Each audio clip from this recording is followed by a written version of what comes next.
First, if you are an agent, you might want to share a couple things with your database. Fannie Mae did put out a reminder to homeowners, renters, as well as mortgage servicers about the disaster relief options that are there for those who have been unfortunately affected by the wildfires lately. And I'd also let them know that the FCC issued a nationwide alert this week, basically warning homeowners about a fraud scheme. I'm not sure why, but it's called the Green Mirage. And basically scammers are posing as mortgage lenders to try to get payments from homeowners. In other news, inflation data from Consumer Price Index, that's CPI, which is inflation that you see at the grocery store and as well as the pump and other places, did show some improvement, especially in housing costs. And the 6-month as well as the 3-month averages for inflation are moving even closer to the Fed's target, which is of course great news. But inflation does still have a ways to go before the Fed will feel comfortable making any big changes. And, that's a lot because members are looking at old data. And Fed members are split. We had one member come out believing inflation's cooling and suggested rate cuts could begin as early as March, while another came out more cautiously with concerns about inflation. And,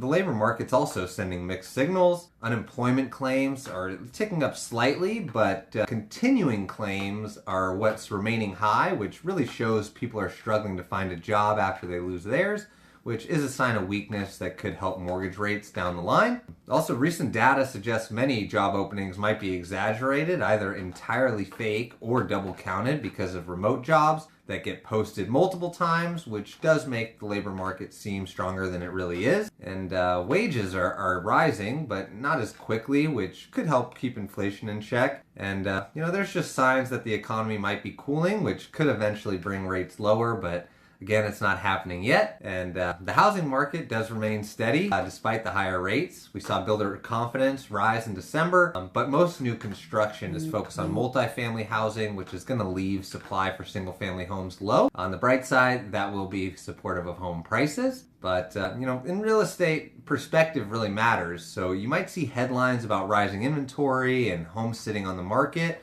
but that really overlooks the fact that the housing supply is still really low compared to, historical norms. And next week is pretty light for news, and the market's actually going to be closed on Monday for Martin Luther King Day. But I'll be back Friday to share what happened throughout the week. Have a great weekend and talk soon.